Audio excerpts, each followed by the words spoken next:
Hola, hola, bienvenidos a un nuevo episodio del podcast El Regalo de Vivir. Quiero hacer una aclaración antes de iniciar con la entrevista que le realicé a Lael Berry. Y es que durante la entrevista yo cometí un error porque estuvimos hablando de un centro al que ella fue en el que experimentó pues diferentes modalidades de sanación y yo pronuncié mal el nombre de este lugar y quiero aclarar desde un principio este error que cometí y el lugar se llama Rythmia y yo lo decía mal. Ya verán en la entrevista cómo es que lo digo, pero mil disculpas, la verdad, pues al instituto, al centro de sanación, porque pues fue un error humano que se me chispoteó, como diríamos en mi tierra. Hasta aquí mi anuncio y iniciamos con el capítulo de la entrevista que le hice a Lael. Muchísimas gracias a todos y por aquí nos estamos viendo. Besitos.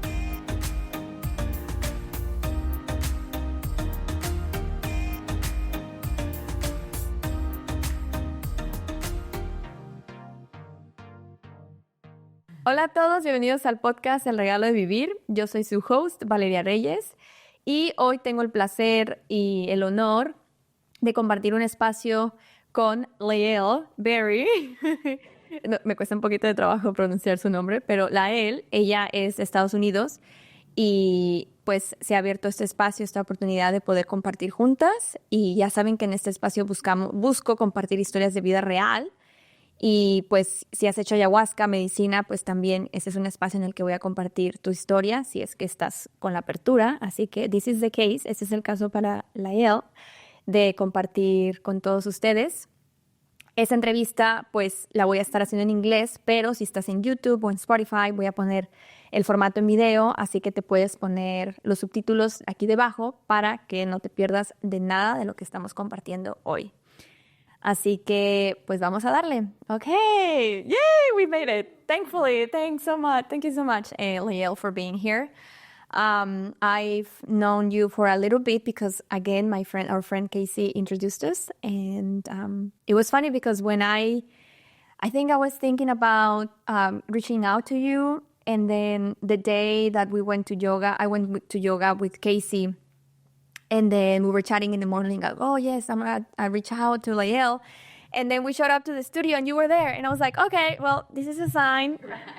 I don't think I have to postpone it. And so here we are. Thank you so much for giving your time and telling us your experience. I would like you to, first off, introduce yourself to the people, to the audience, so they get to know a little bit about yourself. You can share with them a bit of your background and why you're here. Let's see. Okay. Thank you.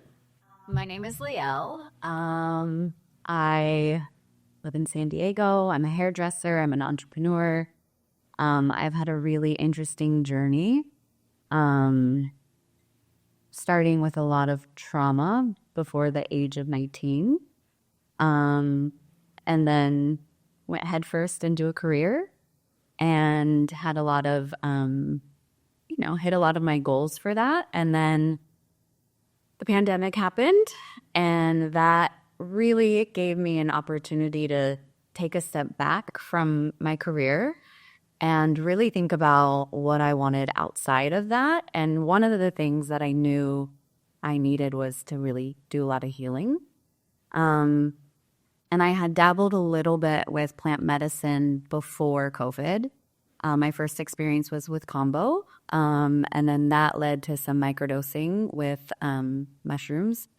And I knew about ayahuasca, but I was kind of searching for that opportunity and what felt right for me. And I took a sabbatical year, and one of my clients actually, we were talking about healing and plant medicine, and he recommended Rythmia. So I went there, and that was my first experience with that. It was absolutely life-changing, and my whole life has kind of shifted ever since then. So that's kind of it. Yeah, thank you. So how was your experience in Arrhythmia? Like, you knew about it. I've heard about it as well. So you decided to go there. And how was it over there?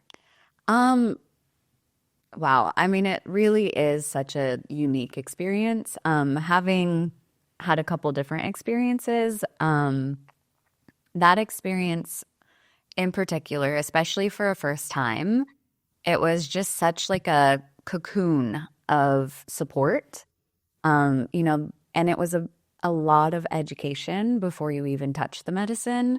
And it was a really interesting blend of Western medicine psychology with plant medicine. So it helped me to feel really comfortable and safe because I knew what was kind of happening as far as like dealing with the trauma and the brain and the chemistry and the psychological side of things, mixed with, the stuff around the plant medicine that has been used for centuries. So it was, for me, a really comfortable blend of both. Plus, with all the education and the prep that goes beforehand, it was just a really great spot for nurturing healing. And they kind of, they have a very like put together program where each step has its purpose. And so before we even touched the medicine, I felt like I had a really good grasp of not what was going to happen, because that's so different for everybody, but at least what I was going to do and what the intentions were. And there was also a lot of support during ceremony where there were people there to support and help guide you. And then after, the integration part was also there and supported as well. Plus, you're there for a whole week with the same group of people. So you're all kind of growing and sharing together. So it was a sense of community through that as well. Because I don't know if you've had experience of, some of it is really brings up a lot of stuff. And so to have a community of people who were there doing the same thing was really, really nice. How many were you in the group? There was, I think, around 60 of us. 60? Yeah. Wow. Yeah. So before you go into the experience, are you supposed to follow a protocol at home? Do you do the diet?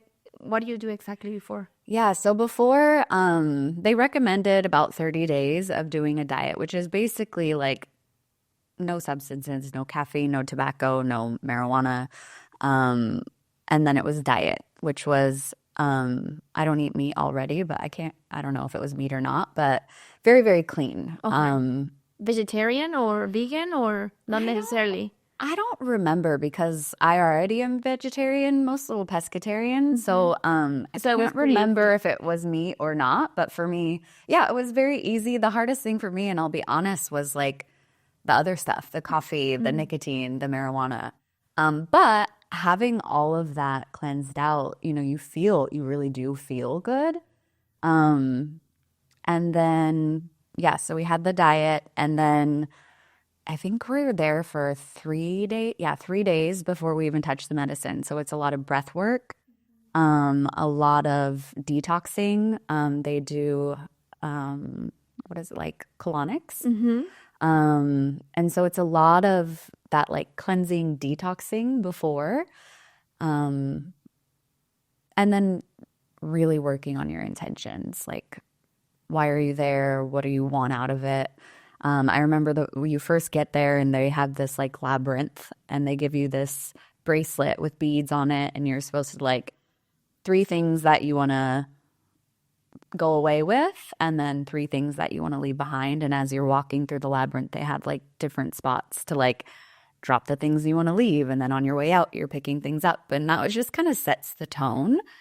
And then breath work. I mean, the first night of breath work there for me was like, I had such a powerful awareness and release that I was like, well, gosh, if this can happen with breath work, what am I in for? And so it was exciting, and it was really, really special. So yeah, it's like just all the prep beforehand was, getting you in that space of where, your body's clear of toxins and then your mind gets clear, and then you go in for the big one.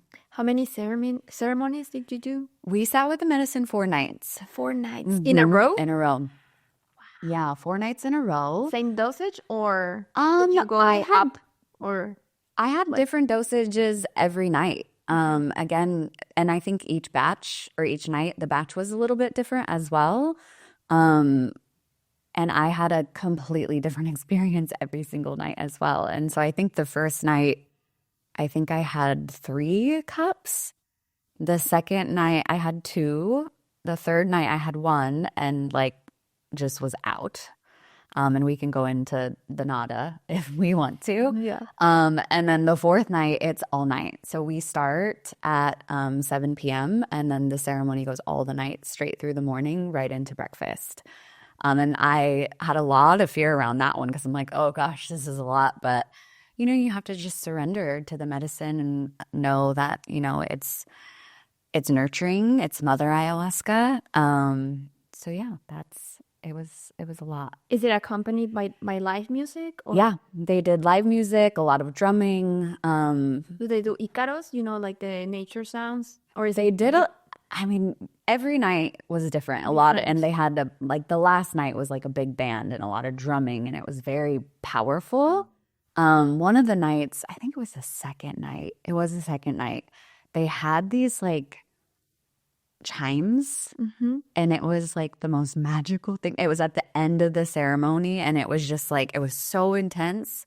And then these like chimes, it was like little fairy noises, and it was just so calming and beautiful. And I remember, you know, and they'd come around and kind of work individually, and I just remember feeling like such like peace, and it was just so beautiful. Now anytime I hear those, I'm like, it just really like brings you right back. So yeah.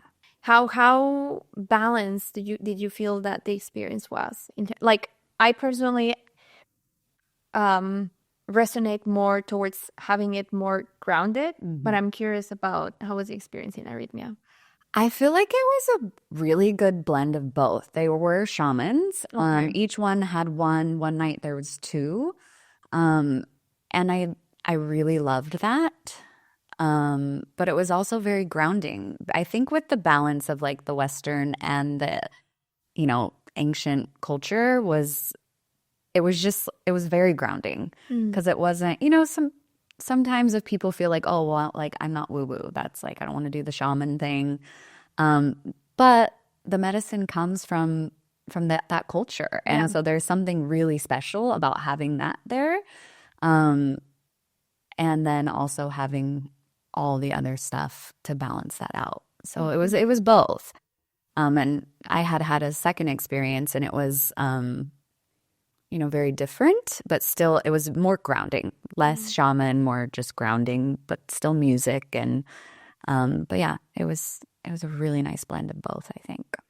And so going back to the intentions that you had, did you feel that, I don't want to say like, oh, this is a magical cure for everything, and it's just it's going to help you bring to reality all of your dreams or heal everything. But if you go back to the Arrhythmia experience and the things that you wanted to let go and the things that you wanted to create in your life, did those come into fruition? Do you feel that that was the case? Yeah, you know, Rythmia it's like such a well-organized thing. And so they actually support you with intentions. You know, you can have your own, but they kind of map out some intentions for you and then give you the reason behind why. So I went with their intentions. One of the night, it was the second night, I went in with my own because I had some stuff that I wanted to like clarify from the night before. So I had my own intention the second night and then the other 2 nights. And like I said, they have their intentions with their reason why, and it is incredibly powerful. I think the first one was show me what I've become or who I've become. And then my second one, because the first night really highlighted the fact that I've, you know, couldn't trust anyone, much less myself. So the second night I went in with like, show me how to trust. And that night was like so different from the first night. It was so nurturing and very loving. And I kind of went through different points in my life that were very traumatic, but it was the other side, the not traumatic things. That was like there was good in all of that as well. I think our brains tend to hold on to the trauma, and that's stored in our bodies. So I felt like that was really cool. The third night, I can't remember at this moment, but the fourth night is merge me with my soul. Because one of the things that they teach is, in Western psychology, there is a split from, some people say 0 to 7, some say 7 to 12. And either way, before you're 12, if you experience trauma, you have a split between your soul and then it comes your personality. And that your personality is kind of the mask you wear.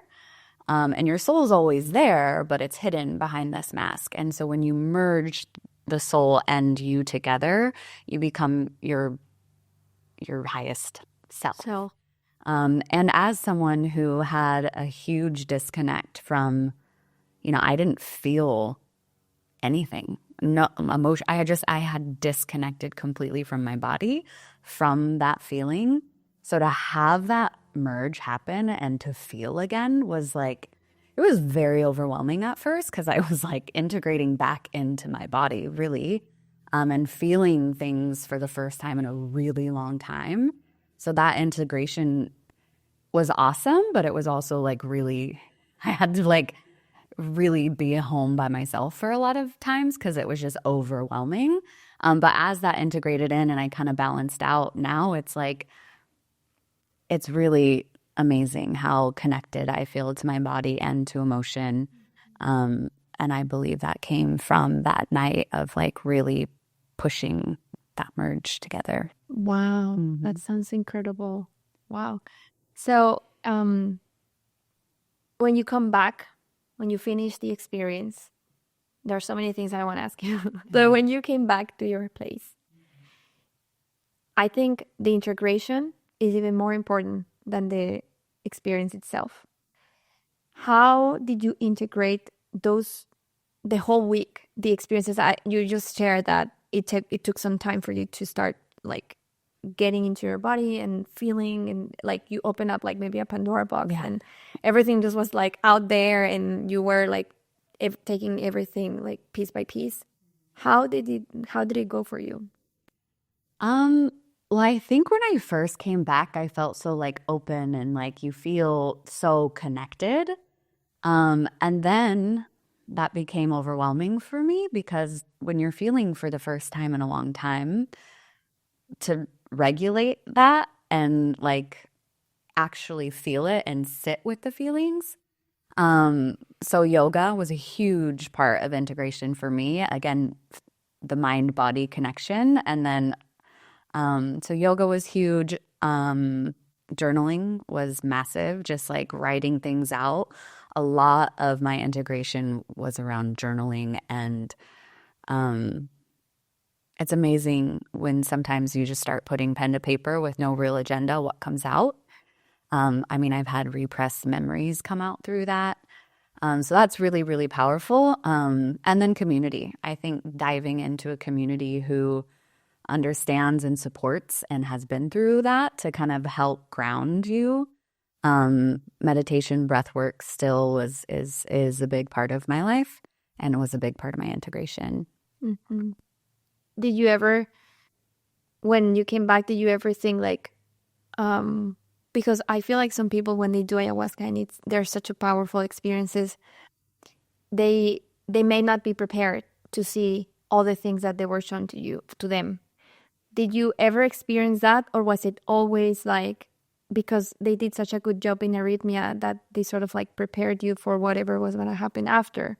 Was that your experience, that you sort of knew how to navigate the things that were coming? Like the PDF, a friend of mine says like, oh, it's just like a PDF and it's downloading. Like it just takes some time for the PDFs to completely download. And it'll be like a few months from the moment you first started with the medicine that it's going to completely show up, or you'll understand completely. For me, it's been a year. So I started last year, and this year I'm understanding some of the lessons that she was trying to teach me from the beginning. So how has it been for you? Well, and I think that's the interesting thing. When you have the ceremony, it's a lot, right? So it's a lot to unpack. I think the support and integration that Rythmia has is really helpful for that, because you have like integration classes after where you can share and ask questions and that kind of stuff. So that was really helpful, but also you get downloads later, or something that happened there. You're like, oh my gosh, you see it again in your life, but you see it. It's like you're watching yourself do the thing that you were shown, and then you're like, wait a minute, okay, now I see it. And then it's taking the steps to integrate that lesson, however that is. And yeah, I mean, I don't think it's ever over. I mean, I just did 3 ceremonies in August, and I'm still getting stuff from that. Like, it was a very powerful experience, very, very different experience. I think that's the interesting thing with plant medicine, is it's going to show you what you need to be shown. And it's layered, right? So it kind of I feel like my first 4 ceremonies like peeled back the layers. I merged back with my soul. The second one was really, really intense, but so powerful. It was more of the like mirror in your face of like, all right, you want to like get serious about your healing. This is it. Okay. And my intentions were different. I actually reached out to a friend that I had been at Rythmia with, and she had been in multiple times. And so I was like, what are some good intentions? I have my ideas, but went in with different intentions, and it was a very different experience, but I was ready for that. She meets you where you're at. Yeah. And had I had that second experience the first time, it probably wouldn't have been so great. But yeah, it knew what I needed then. It knew what I needed this last time. And, if I go again, it will meet me there again. And so, yeah, it's just every time has been very different. And the integration is, years. I mean, it took me 2 years to go back because I was still getting the like awareness, and it was still a life-changing experience, and I didn't go back because it was like, I mean, I've done a lot of personal development stuff, and sometimes you can be in that cocoon and then it wears off and then you kind of have to go back. This, for me, was not like that. It was like a very lasting change that kept working. And the second time I went back, it was because I wanted to go deeper, not because I wanted to feel something again. It was like, okay, I'm at a point where I'm ready for that. And it's such a great tool to just bust in where it needs to be released. Thank you for sharing that. I personally, in my experience, I've had powerful experiences, but I haven't done like the 4 things, like the 4 ceremonies in a row, or I feel like the approach that I've been taking over here down in Mexico, it's very different from the one that you took in Rythmia. And I also, in my case, I do tend to forget. And that's one of the things that they really tell you, like the facilitators, they're like, one of the main thing is that it's like you always have to you have to remember what you experienced during the ceremony, because that's, as you said, like it's gonna wear off over time. And that's usually the reason why I tend to come back. So I'm working on that as well. I'm like, okay, how can I stay how can I be my own medicine, right? Throughout this whole journey. So thank you for the reminder of that. And I want to ask you, why did you decide to go and do the ceremony? I think for me, because of the trauma that I had experienced, I, at 20 years old, put myself in traditional therapy. I have complex PTSD, so I was in EMDR, like any kind of traditional psychology therapy, you name it, I've done it. And it was all very, very powerful.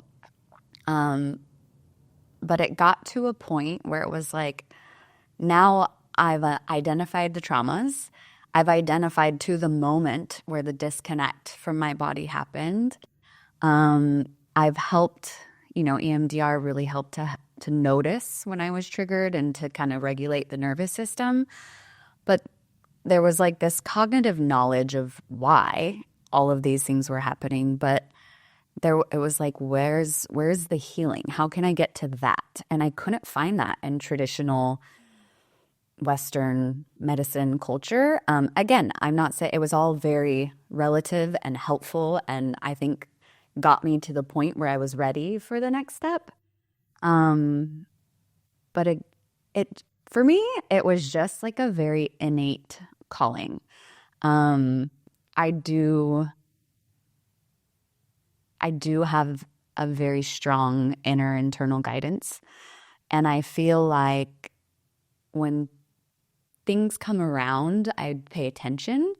And so it just kept coming into my, energy field, whether it was other people sharing their experience or, and it just like kept coming. And so it was like, okay, I'm listening. I think some of my earliest trauma was religious trauma. So I'm a little hesitant when there's like a group thing. I'm like, ugh. Especially something like Rythmia.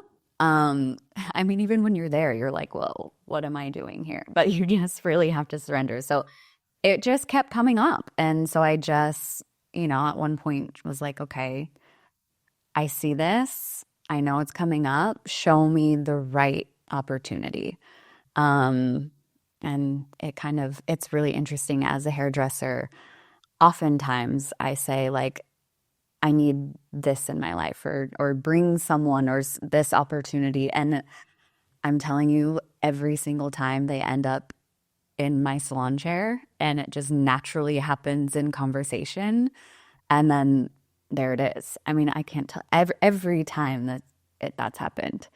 So that there's that, magical connection of the universe and people, and it's divine timing, I believe.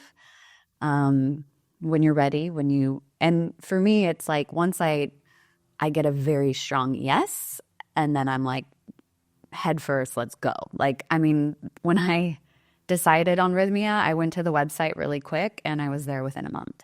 Oh, wow. So it wasn't a lot of thinking, but it was probably 2 years from when I had done combo, and I had done a few sessions with that. It took a couple years for me to be like, feel that this was the right spot. I see. And how about the combo experience? How was it? Because I've done it, and it's been pretty brutal in my case. Yep. How was it for you? Brutal is like the only way that I can describe it. The best part about it is it's a relatively short experience as far as plant medicine goes. For me, it was like a lot more buildup and prep to that. It was also my first like real experience with like shaman and plant medicine. But that one, we sat 3 times one weekend. Or no. I've sat with it 3 times, and it was like spaced out over a month. And it's really intense. For me, it was a very physical purge. When they take and burn in your meridians. Okay, so you must have done it fairly recently. I don't think mine's there still. No, I think it's just my skin. It's what some of these there might be one. Oh yeah. I don't know, dude. I know. But yeah, starting with like drinking all the water beforehand. Oh my God, that's difficult. Really, really high. What is it? 2 liters right before. Yeah. So there's a lot of anticipation, and then you're like drinking all of this water. So the first one was incredibly intense for me. And I don't know if you've heard the term of frog face. No. That comes from combo, because they tell you to sit up, right? And yeah. I was like, it was so violent for me that I was just like, my head was below my heart, and I was so swollen.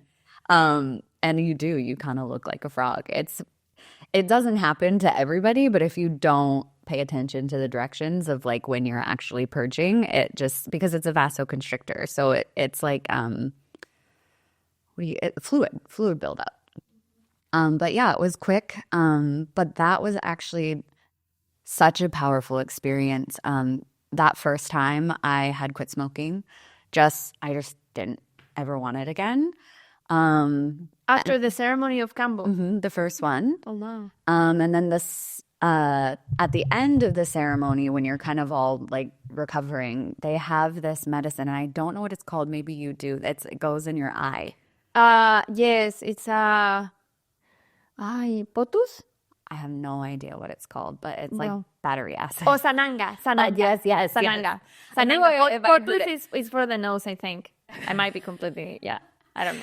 Sananga, it burns, but Oh my it's gosh. doable, no?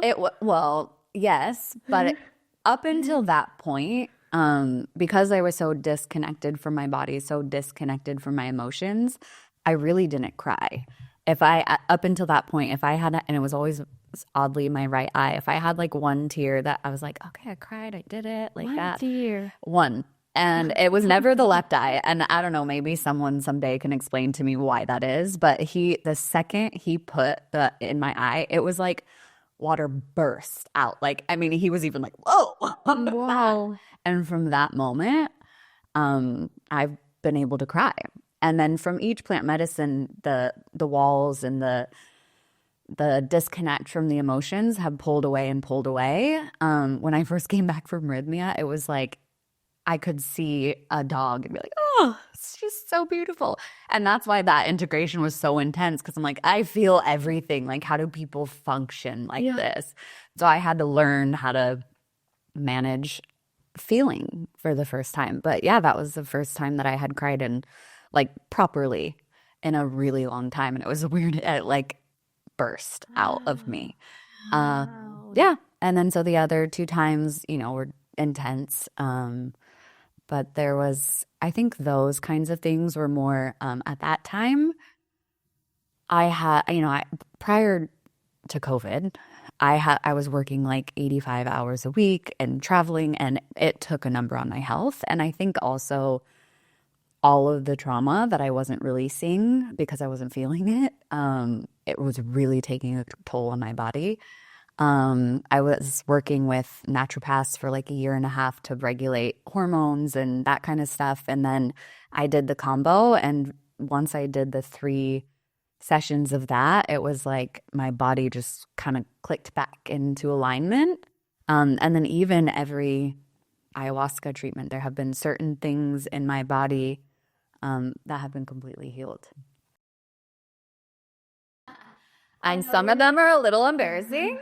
We're not medicals, professionals. No. We're just sharing information. That's it. I'm going to put the disclaimer down there. Right. Just what happened with me. A lot of mine was gut issues. Oh, well. A lot of gut issues. I've had a lot of gut issues, and I'm still healing from that. That's why all of this started. Yeah.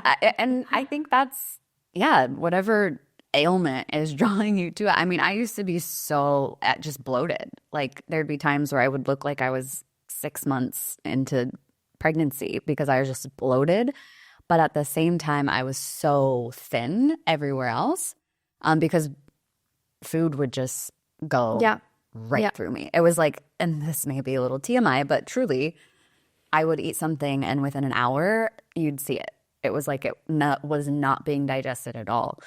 So combo and the naturopaths really help with that. And then for me, there was some, it's all gut related, so it can get a little. Oh my gosh, no. Little TMI. I'm all ears for gut health because I've personally, all the life changes that I've done have started because I had such a bad GI problem. Like, I had horrible gut pain and inflammation and just like not only bloating, but pain and episodes of diarrhea. And I used to be in bed like maybe half of the month because I was miserable. And I reached to a point where I can have a functional life. But before, maybe 6 years ago or 7 years ago, I was in the worst place in my life. And I don't even know how I pushed through, but I did. And I decided to do ayahuasca because even though I had cancer, my gut was still a pain in the ass. So I started ayahuasca because of that. Because I was like, okay, I've done everything I can. I tried so many different therapies. My gut keeps being so bad my digestion is horrible, I'll go with ayahuasca. And I cannot say, and I also did cambo. I did cambo 3 sessions before ayahuasca within a week or something like that. But I never get like 10, like the 10 spots. I always get like 4 spots, like burn, like places where they burn your skin. Oh, by the way, I haven't explained what cambo is. Cambo is a venom from a frog. I'm not an expert on this, but it's a venom from a frog found in the Amazonas. And the story says that somebody who was doing ayahuasca many, many years ago, they were instructed by the medicine and to go and look after the venom from the frog, and that was going to help them heal their physical ailments. And that's how cambo was discovered. And people in the Amazonas have been using it for many, many years, and we continue to use it. And so I decided to give it a try. When I decided to do cambo, I was going under the immunotherapy treatments last year, and it was pretty brutal with me, with my body, and yeah, that's why I decided to do ayahuasca, because I wanted to improve my gut health. I'm slowly getting there, but I'm still working on it. So anything that you want to share about it, this is the space to do it, because I don't mind at all.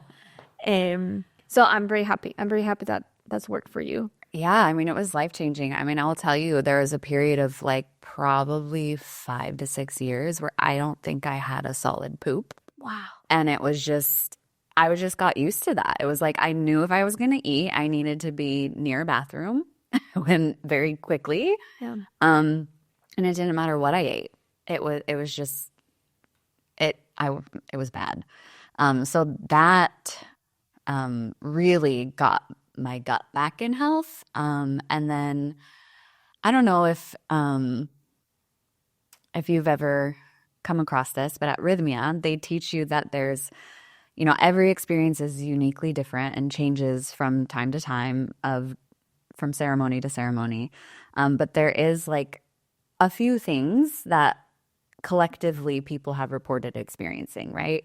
One is purging, which is pretty common. Another is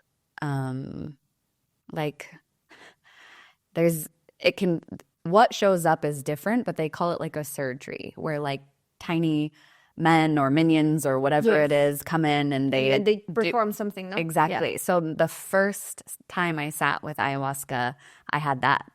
And it was all in my gut. It was like thousands and thousands of tiny things like rowing, and it was like a machine, and it was like, that was one part of my first experience. So that was a lot around my gut. And then there's also a nada, which is when the medicine takes you right out. And you are like, you're just out. Like you don't move, you don't. And that night for me, it was just 1 cup. And I had so many, the first night was 3. I think the second night was 2. This third night was 1. And I remember hearing the call for the second cup, and I was like, it was like I wanted to get up, but I felt so heavy. And then the next thing I knew, it was, 4:00 in the morning, ceremony was over, and I was like, what happened? Did I really just sleep through that whole thing? But one of the things that they teach is that a nada is really one of the most powerful healings, because it's like an anesthesia. They put you out, whether the trauma that you're healing is too intense for you to relive and re-experience, or it's ancestral and it would be terrifying to have to experience it. So it's like they put you out, and then they do all the, the healing happens with you not being conscious. Wow. And then I think there's one more, but those are the ones that I've experienced. Yeah. So it's that all that to say, the little men were in my gut working. And did you feel an immediate response after the ayahuasca ceremonies in your health, in your gut health in particular? Absolutely. I mean, I felt it from combo, but then ayahuasca was like I didn't have any more problems. And I think, obviously I'm not a doctor, I'm not anything, but I feel like a lot of my emotional trauma was really stored in my gut. And so as that was being cleared out and healed, it was rebalanced. Wow. So that hasn't been my experience, but I wish, that's why this whole year, starting from last year, I devoted into this practice, going regularly to the ayahuasca ceremony. But even though I haven't felt the immediate reaction in my gut, I feel like because the ayahuasca works in the mental, emotional level, at the end of the day, those aspects are the things that are going to help you heal. Mm-hmm. Like creating habits or changing something in your life that is not supporting your health. Like ayahuasca is going to show it to you in a way that it's going to be easier in a way. Mm-hmm. Or I don't know, for me, she really helped me to stop being a victim of my personal struggles, in particular with my health. And she showed me how I really needed to create experiences and create a life, even though, or regardless of however my situation was physically. She was like, Valeria, are you going to be mad the whole time? Are you going to live like that for the rest of your life? Being mad at God because he's not healing you, because you're not healthy as everybody else? She was like, are you going to continue doing that? Like, what are you getting out of it? Nothing. So just stop. Mm-hmm. And it was a very beautiful moment because she shared it with me as a story, as a children's story, like a book. What is it called? Forget the word. Cuento. It's in Spanish. Anyway, and she shared with me the story, and I was writing it, right? And it was very. So I'll share it with you really quickly. I think I told you the story. No, I shared it with someone. I don't remember who exactly that was, but I was a little girl, and she was saying, like, there was this little girl named Valeria, and she went on this journey to try to heal herself, and she went on this magical road, and she put on on her helmet and the what is it called, like the whatever the soldiers use, like the medieval, like armor, the armor, yeah, out of metal. And she went on this journey to try to heal herself, and then she went on and on and on and tried so many different things. But then at the end of the day, she realized that she couldn't heal herself. And so she removed the armor. She came back home, and she was disappointed and mad at herself. And she was mad at God because they didn't help her. And she realized that she couldn't do this by herself, but she just stayed mad. And the end of the story, as I was writing it, I hope like she's going to heal herself at some point. But then ayahuasca was like, the end. And that's how she ended up. That's how she grew old, and she was still unhealthy, and she was mad, and she was like angry with everybody else. And when I finished the story, like, I was like, dude, like, am I gonna really live life like that, being angry at everybody and myself? And so that's when I decided, okay, Valeria, I'm not gonna be the victim out of my situation, so I'll make the best out of it. And I'll do whatever I can to create a life that's bringing me joy. And so here I am. Anyway, thank you. I love that story. And it's so interesting because I had same awareness of like, you get to choose how you show up. And that's what she was teaching me. Like, all these times that you have been bitter, angry, mad, annoyed, all of those things, you've chosen that. You're not the victim of your circumstance. You're the victim of your thoughts and your perspective. And so it was like, again, it was like this mirror. Like, you want to be angry, you want to be irritated, you want to, like, that's fine. You can do that, but you're choosing that. Nobody's doing that for you. It's not the things that have happened in your life. It's you. And so it was like very humbling because you're like, oh, yeah, I am what's in between me and what I want. And if you can either take that and, there's even times life gets hard, and I'm telling you, as life-changing as all of this is, I think a lot of people think that like healing leads to enlightenment and you never experience bad emotions or anything like that. But when you're triggered, it's just showing you where you need to heal more. And when you're hyper aware of it too, it feels like all the time, like, why do, and it's life. You still are human. You still have the same struggles, but now you have the awareness of like, okay, in this moment, I can sit here, feel the emotion, let myself experience it rather than avoiding it or feeling like I shouldn't feel this way because that's wrong or bad or whatever. Saying like, you know what? I'm pissed right now, or I'm sad, or I'm angry, or I'm jealous, or whatever it is. And for me, I can, close my eyes and ask my body, where is that in my body? Where am I feeling it?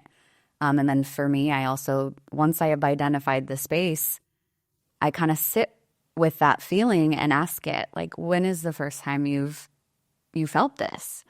And for me, my mind always goes straight to a circumstance, and then I kind of walk myself around like, what was the situation? What was the feeling? How do I wish that situation was different? And what is the feeling that I want to have? And then it just kind of shifts.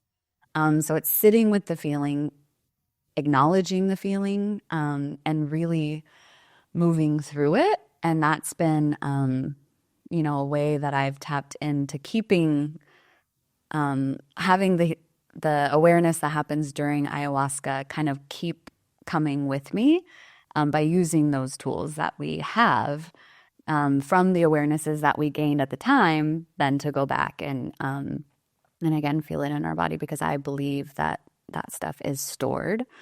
And again, when you're feeling triggered or feeling an emotion, it's a mirror of where you still need healing. I love it.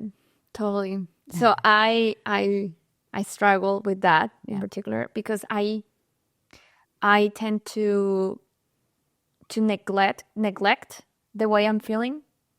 And so I'm working on it as of now. It's always a journey. Trust me, I have moments, it will take me weeks to be like, oh yeah, I have this tool. Yeah. And I've been avoiding or resisting Yes. the feelings instead of allowing myself the space. Yeah, So but it's totally, it does work because when you don't allow yourself to feel a certain way, it's like that emotion, that truth, it just wants to come out. Yeah. And so whatever you try to do is just going to keep pushing it away, but it's not going anywhere. It's just there waiting for you to acknowledge it so that you can learn whatever lesson it's trying to teach you. So that may make me feel uncomfortable because I'm supposed to be, a certain person or have a certain reaction. So if that comes out of the way or it's not as pleasant for everybody else, I try to avoid it or resist it or do anything in my power to just, it's like nothing, like try to make it less than it actually is. So this is also a very good reminder. So thank you. Yeah. I want to ask you about, we haven't touched on this topic, but I know that you've had your childhood, like growing up, has been a difficult experience. And if you can share briefly with us how that was for you. Mm-hmm. And I want to focus more on the aspects that have helped you heal. I know that ayahuasca is one of them, but how do you look back into those experiences and how can you be at peace with such a hardship in your life? So I think in a lot of Western psychology, there's a term that they call the ACEs. Are you familiar with that? So the ACEs are different types of abuse. They go from religious, sexual, mental, emotional, and physical.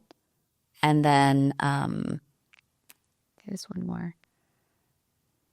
Mental, physical, emotional, sexual, substance. Okay. Substance abuse.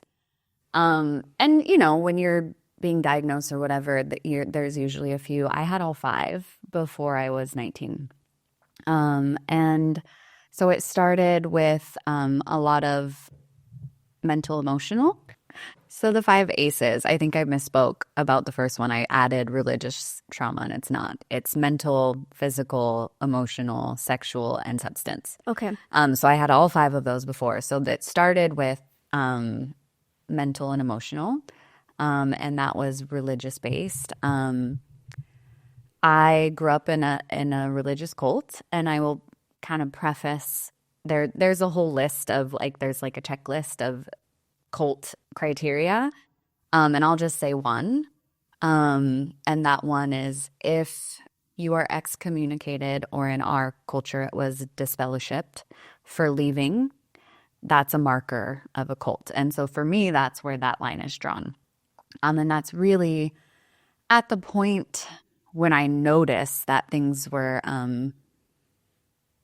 because up until a certain point, it's just what you are raised in. It's what all you really know. And these are very closed communities. And so, yeah, there was a lot of emotional, mental, because it was, there was a lot of shame, guilt. I personally, it was like, you're never really good enough because the bar is perfection. And every time you misstepped, it was like that, it was just, and, that very broadly going over the experience. Yeah. And then because of that, I had, when I was about 11, 12, 2 of my best friends and their families and there was probably 30 to 50 people there was this big group of people who left the community. And 2 of them were my very best friends. And that one day they were my best friends. And then the next day I was told that I was to disfellowship them, which meant that I couldn't speak to them. If I saw them in public, I wasn't allowed to talk to them. It was like a complete death. And it was like they no longer exist to you. And that was my first what? This doesn't resonate for me. And that's when I kind of did a lot of pushback, and kind of went head to head with my parents, with leadership. And then it was around 15 and a half where I was, deemed a lost cause and, rejected by my family as well. And of course the community. And so when you have that kind of rejection and also, abuse, that's all you know. So when you come in contact with abusers, it's comfortable because you're like, I know what this is. I know how to relate in this situation. So the cycle of abuse continues. And that's when, there was sexual and then physical and more mental and emotional. And when I got out of that at 19, that's when I was like, I can't live like this. I mean, nobody can. At one point the physical abuse was so bad that I literally thought that they would kill me.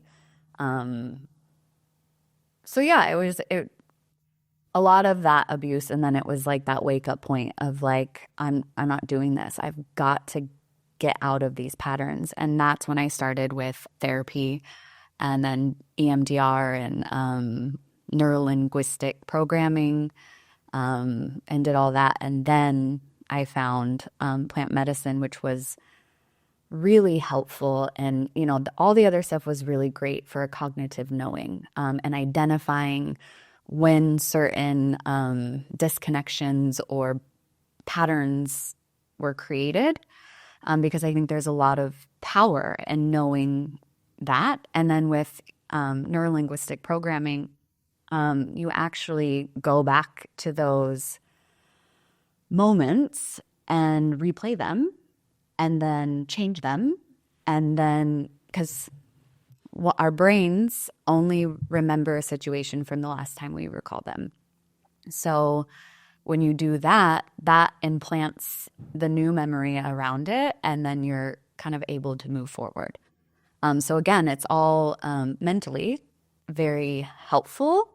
But what was missing for me was that emotional connection. And that's what plant medicine did for me. It was like that connect of my body and emotion and what I would call a soul. And then, I think that's when the actual emotions and were brought up and moved through and out and healed. So from what you're sharing with me, what I'm interpreting is that you can go up to a point this was your experience, that where you have like the theoretical aspects of how you should feel or how you should heal or how you should like identify the trigger. Oop, my tripa. And but then the ultimate healing or the truth healing, you experienced it once you've embodied those that knowledge or that cognitive aspects. Is that what I'm understanding? Yeah, for me, that's how it was. It was like, I had a very cognitive understanding, and I feel like there's a difference in knowing and then like knowing within every ounce of your being. And a lot of that is just coming back to love and remembering your wholeness, your worthiness, your, all of those things were, for me, my experience. And I mean, plant medicine gave me that like down to my soul, every ounce of my being knowing. And that's really a powerful connection. I love it because having gone through such a hardship, like having gone through such a difficult childhood and being in this environment where you cannot discern from what's good or bad or what's going to help you have like a positive experience within yourself and with your family. I mean, I can't really imagine, like, it's just, this is something that you see in the TV or something. For me, I have to be honest, like for me it's like so surreal. So I'm sorry that you had to go through this, but I'm glad that you have found the tools that have helped you to move forward and be the person who you are now, because it's just, it has taught you so many different things. Yeah. I think, I don't know if it's an innate thing. I kind of mentioned it before, but I kind of have this like internal compass that is very strong for me. And even at that age, I mean, I have the family, one of the family members who left at that time, the mom of my best friend, she'll ask me like, because they were in their like 40s when they found the courage and the, gumption to move away from the community. She's like, how did you do that? Like, and I'm like, I just knew it was wrong. And to me, I have this very like principle, like, this is wrong, I'm not doing it. And it was miserable. It was a very long 3 years of a lot of what I look back at as emotional and mental abuse, trying to get me to conform and, exorcism, or they called it, what did they call it? Like, anyways, basically casting demons out of you, because I had demons that were making me question and come against them. And so, I mean, that's traumatizing. I was a child being told that demons were living inside of me because I wanted to be friends with people who were my sisters, So it'll mess with your head. And then, not really sure where I was going with the rest of that, but there's this internal innate thing that I have. And then also, without all of these experiences, I wouldn't be who I am. I wouldn't be where I am in my life. And I wouldn't know myself the way that I do, trying to unravel all of that trauma that happened. And I think the best part about all of that is that I can come and share that with you and your audience, and hopefully inspire or, give people the permission, maybe. Some people feel like they need permission to find that part of yourself and heal and grow and move forward to, taking that and using that as a catalyst to choose and be something different. I agree 100%. And that brings me back to one of my missions or goals, is that people become their own advocates and they learn how to trust themselves. And even though I'm going through the same journey of maybe doubting myself, but to choose every day to trust my instincts, or to trust this inner knowing that is guiding me. And just like the Wicked movie, I don't know if you've seen it. Yeah, but it's just like Elphaba, like I'm Elphaba, and I'm trying to, like, she's going through this when she was very disappointed, spoilers here, she was really disappointed with, and she was struggling with how they treated the teacher, and she just cares, and there's nothing in her that's gonna let it pass. And she's like, I wish I didn't care, but I care. So for me, it's like every day, like if there's something within you that is telling you like something is not right, pay attention to that. It's just like that's your goal. That's your essence, or your higher self, or something within you that is trying to tell you that what's gonna be best for you. So yeah, I think that's what's gonna help us at the end to become who we are truly supposed to be, because it's just this inner knowing. So yeah, if you haven't watched Wicked, go watch it, because it's so powerful and I love it. And I think Casey's gonna go again on Tuesday, so I might go, I don't know. Anyway, let's see. We've touched so many beautiful topics. Just to finish up, I think it's a little bit over an hour. I want to ask you, because I've seen you've shared with me a bit of your entrepreneurial businesses or journey, and I myself struggle with that because I'm doing a podcast, but I'm doing my best to find my inner knowing. And probably a lot of people who are watching this, they also want to work on themselves, and also in their professional aspect. So how has it been for you to endeavor to go for all these different businesses that you own, and at the same time trust your inner knowing, trust your instincts, and just go for it? How has it been for you? I think, again, there's something within me, in all of us, but there was, I've always been able to just be like, this is my truth and this is what it's going to be. I'm also innately driven, and I have always been able to use experience as like fuel.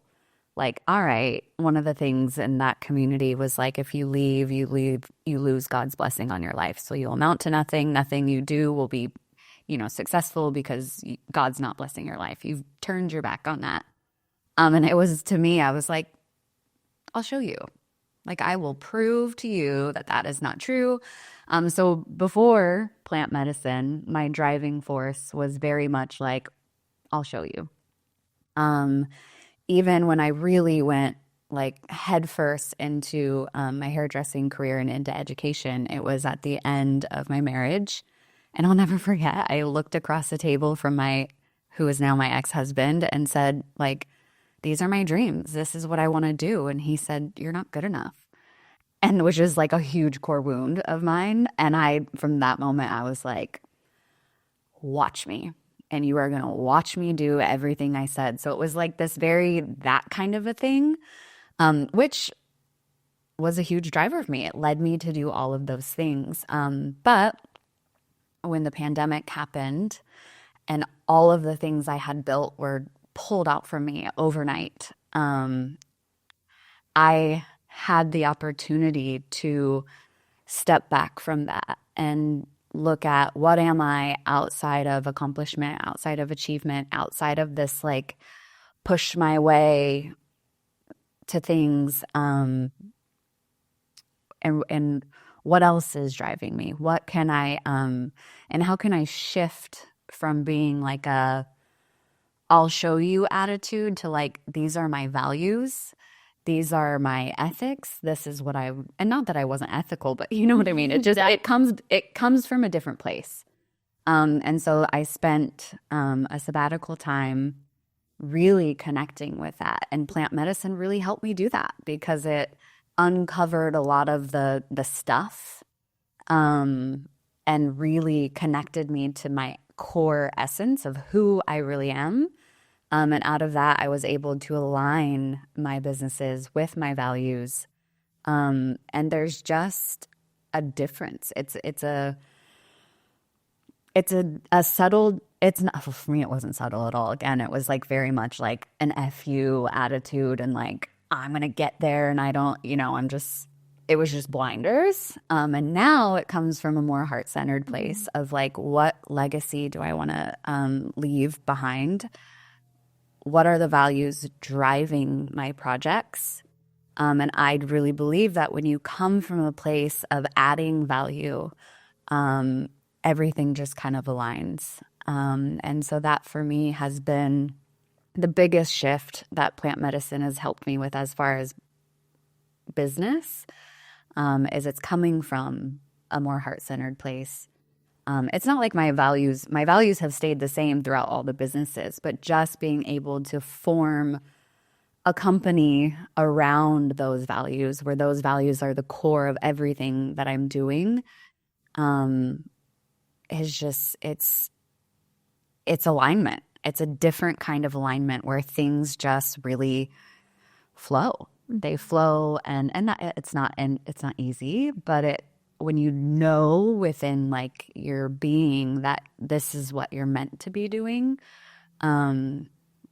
for the service and benefit of others, and it just is a different way of moving through that experience.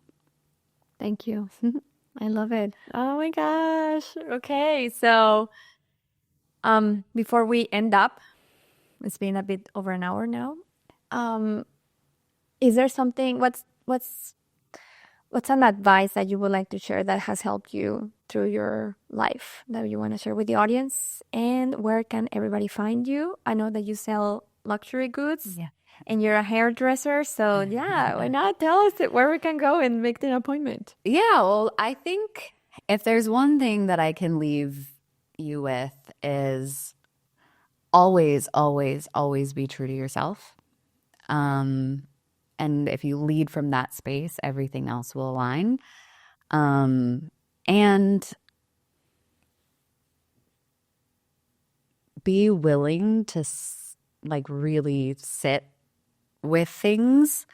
There's that, what do they say? The only way out is through, right? You have to feel it to heal it. I mean, those are like so things we hear all the time, but it really is true. And ayahuasca, and we have all these amazing tools, but it's also all within you already. You have everything within yourself, and you have that power. So really work on that connection. And once that's connected, things start to connect for you. My salon is in Del Mar. It's in Del Mar. You can find me on Instagram at Lael and Marie. And then my other business, Ecolux, I have 22 karat gold straws that are not just beautiful and bougie, but they're also naturally antimicrobial, antibacterial, hypoallergenic, and we're a social purpose corporation. So 10% of our profits is reserved for ocean conservation, as well as to support communities of survivors of abuse. So that's our first product, and we have more in the pipeline, and you can find that at ecoluxgoods.com and also at ecoluxgoods on social media. And thank you so much for having me. I hope you had fun. It was wonderful. And thank you so much. Muchas gracias a todos, chicos. Aquí debajo en la descripción les voy a poner la información para que vayan a comprar sus popotes perroncísimos de oro. Muchísimas gracias. Y pues, muchísimas gracias. Thank you so much for being here. And we'll see you guys next time. Nos vemos después. Chao.